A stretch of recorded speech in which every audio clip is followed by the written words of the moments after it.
भगवान श्री सत्य साई बाबा जी कहते हैं, ईश्वर के नाम में केवल वह मधुरिमा है जो हमारे जीवन को जीने योग्य बनाती है। वह हमें हमारे जीवन का लक्ष्य प्राप्त करने में भी सहायक होता है।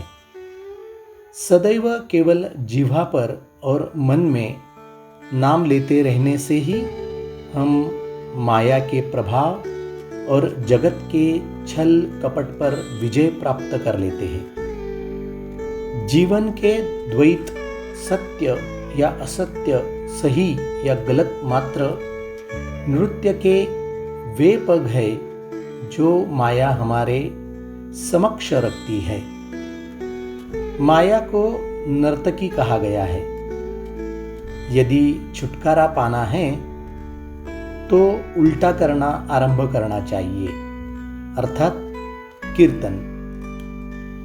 जब तक मनुष्य के मन में सांसारिक शारीरिक कामनाओं एवं वासनाओं की मोह ममता तथा अन्य विकारों की मैल भरी हुई है, तब तक मनुष्य आध्यात्मिक उन्नति के मार्ग पर अग्रसर नहीं हो सकता। आत्मिक उन्नति के मार्ग पर वह तभी अग्रसर हो सकता है और तभी वह परमात्मा का साक्षात्कार करने में सफल हो सकता है, जबकि उसका मन हर तरह से पवित्र एवं निर्मल हो जाए। भगवान श्री रामचंद्र जी के वचन है कि निर्मल मन जनसो मोहि पावा, मोहि कपट छल छिद्र न भावा। अर्थात जो मनुष्य निर्मल मन का होता है वही मुझे पाता है। मुझे कपट और छल छिद्र आदि कदापि नहीं सुहाते। इसी विषय पर आधारित भगवान श्री सत्य साई बाबा जी ने सुनाई हुई कहानी मैं अब आपको साझा करने जा रहा हूँ। एक बार एक सेठ ने 68 तीर्थों पर जाकर स्नान करने का विचार किया और उसके बाद वह तीर्थ यात्रा पर चल पड़ा। अनेकों तीर्थों का भ्रमण तथा वहां स्नान आदि करते हुए वह काशी जा पहुंचा। उन दिनों काशी में परम संत श्री कबीर साहेब जी लोगों को सत्य पथ दिखाने और वास्तविकता का बोध कराने में संलग्न थे और उनकी महिमा चारों ओर फैली हुई थी। उस सेठ ने भी श्री कबीर साहेब जी के विषय में काफ़ी कुछ सुन रखा था कि वह अत्यंत उच्च कोटि के महापुरुष है, अतएव उनके दर्शनों का लाभ प्राप्त करने के लिए वह पूछते पूछते उनके घर जा पहुंचा। श्री कबीर साहब जी बड़े प्रेम पूर्वक उनसे मिले।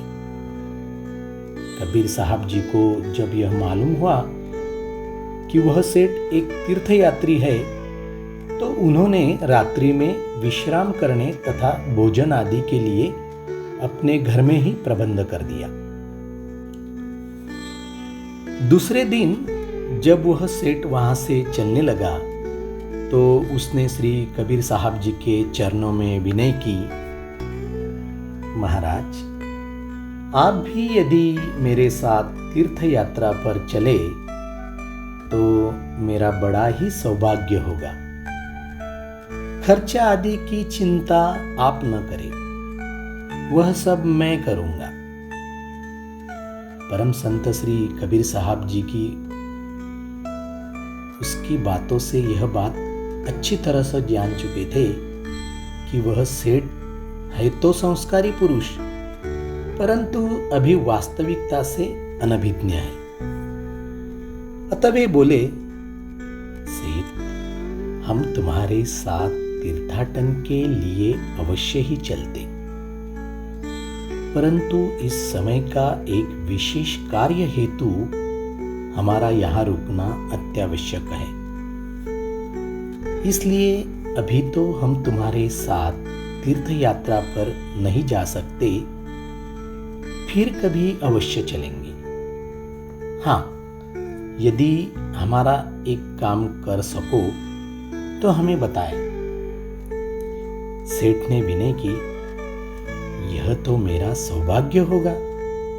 आप आज्ञा करें महाराज, आपका काम करके मुझे अत्यधिक प्रसन्नता होगी। श्री कबीर साहब जी ने एक कड़वा कद्दू देते हुए सेठ से फरमाया, जिस जिस तीर्थ पर तुम स्नान करो, अपने साथ इस कद्दू को भी अवश्य स्नान कराना।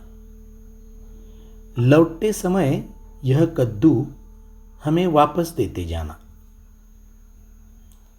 वह सेठ आश्चर्यचकित होते हुए बोला, महाराज, इस कद्दू को स्नान कराने से क्या लाभ? श्री कबीर साहब जी ने फरमाया, इसमें एक रहस्य है जो हम तुम्हें बाद में बतलाएंगे। अभी तो तुम यह कद्दू ले जाओ और हमारे कहे अनुसार इसे भी हर जगह स्नान कराकर वापस ले आओ। उस सेठ ने कद्दू ले लिया और तीर्थ यात्रा पर पुनः चल पड़ा। वह जिस जिस तीर्थ पर जाता, अपने साथ साथ इस कद्दू को भी 2-4 डुबकियां लगवा देता। यात्रा पूरी होने पर वापस लौटते हुए वह फिर श्री कबीर साहब जी के चरणों में उपस्थित हुआ और कद्दू उनके समक्ष रखते हुए बोला, लीजिए महाराज, अपना कद्दू संभालिए। श्री कबीर साहब ने फरमाया, तुम काफी थके हुए लग रहे हो, स्नानादि से निवृत्त होकर भोजन करो और रात को यही विश्राम करो। कल सवेरे चले जाना। वह सेठ तो स्नान करने लग गया। इधर कबीर साहब ने माता लोई को उसी कद्दू की सब्जी बनाने के लिए कहा। यह सुनकर माता लोई कुछ विस्मित तो अवश्य हुई, परंतु वह यह भली भांति जानती थी कि श्री कबीर साहब के हर ऐसे काम में कोई न कोई रहस्य छिपा होता है। इसलिए उसने उसी कद्दू की सब्जी तैयार कर दी। यात्री सेठ जब स्नानादि से निवृत्त हो गया तो श्री कबीर साहब जी के संकेत पर भोजन उसके आगे परोस दिया गया। ग्रास मुख में डालते ही वह सेठ मारे कड़वाहट के थू थू करने लगा और श्री कबीर साहब से बोला, महाराज, यह आपने किस चीज की सब्जी बनवाई है? यह तो बहुत कड़वी है। श्री कबीर साहब जी ने मुस्कुराते हुए फरमाया, यह सब्जी तो उसी कद्दू की है जो तुमने आज वापस लाकर दिया है। सेठ बोला, वाह महाराज, आप भी कैसी बातें करते हैं। वह तो कड़वा कद्दू था, उसकी भी कभी सब्जी बनती है? श्री कबीर साहब ने फरमाया, क्या तुमने हमारे कहे अनुसार इसे सभी तीर्थों पर स्नान नहीं करवाया? सेठ ने उत्तर दिया, महाराज, स्नान तो इसे मैंने हर जगह करवाया था। श्री कबीर साहब ने फरमाया, यदि तुमने इसे सभी तीर्थों पर स्नान करवाया था तो फिर इसकी कड़वाहट अवश्य ही दूर हो जानी चाहिए थी। सेठ ने कहा, क्या यह संभव है? यह क्यों कर संभव है? बाहर के स्नान से भी भला कभी अंदर की कड़वाहट दूर हुई है? इसी बात को तो श्री कबीर साहब प्रतीक्षा कर रहे थे। वह तुरंत बोल उठे, यदि बाहरी स्नान से इस कद्दू के अंदर की कड़वाहट दूर नहीं हो सकती तो फिर तीर्थ स्नान से मनुष्य के मन की मलिनता क्यों कर दूर हो सकती है? उसके अंदर जो विकार और वासनाएं भरी पड़ी है वे कैसे नष्ट हो सकती है? और जब तक ये विद्यमान है मन पवित्र और निर्मल कैसे हो सकता है? और जब तक मन पवित्र एवं निर्मल नहीं, परमात्मा का साक्षात्कार क्यों कर सकता है? सेठ संस्कारी तो था ही, श्री कबीर साहब की बात पर उसका तुरंत प्रभाव पड़ा। उसने हाथ जोड़कर विनय की, महाराज अब यह भी बताने की कृपा करें कि मन की मलिनता दूर करने का क्या साधन है।